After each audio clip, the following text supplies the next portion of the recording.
Hi guys, hindi ko alam kung anong niluluto ko dito nung time na yan, medyo matagal na kasi. And ayan, yung mga panahon na ang lusog ko pa, tapos gusto lang magpabuhat ang bigat din. Yan yung bagong time na nag-sleep kami dito sa bahay na to. Si ate nakahiwalay pa ng sleep, then ayan na yung mga progress, then nag-house blessing, nag-graduation, and yan, part pa yan ng house blessing. Pinag-pray ni Pastora at ibang church member. Thank you sa kanila. And buhay pa si Mama this time. That time. Ito yung labas. Ibang event din yan kasi nagpa-waterproofing naman. Yung unang forma namin din kasi namin yung waterproofing eh. Anyways, move on na ako doon. Ayan, mga sweet moments namin ng kids. Iba't ibang ayos ng bahay. May magulo, may masarap sa mata, may handaan, pero may ano din, moments din na kailangan mong mapisa. Yan, may nagtattoo session din na pagkasya namin sa bahay namin, in fairness.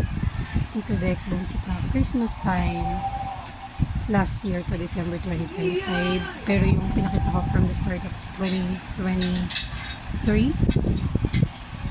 Yan. Yan yung restroom namin. Ang sarap niya pag malinis o pag wala masyadong sinampay.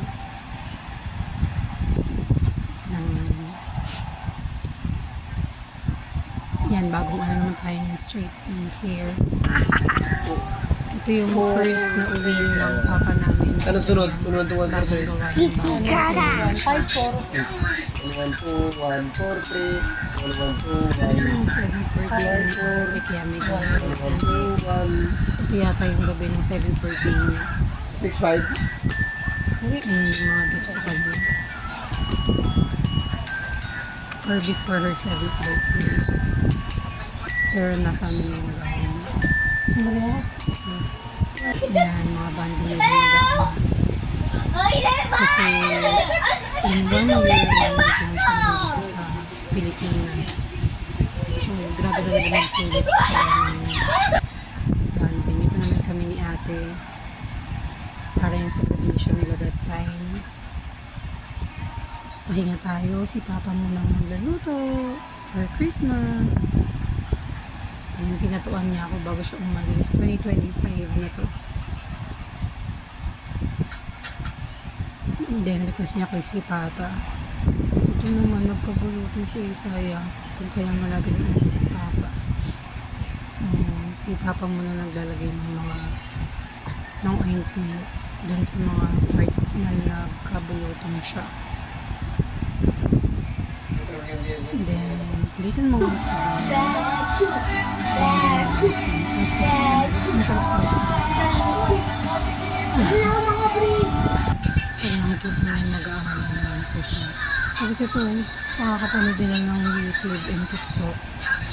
Magagawa na rin nila. Pero hindi ko masyadong na-upload pa. Kasi I let them enjoy what they do. Then tuturuan ni ate nagbasa si Isaiah.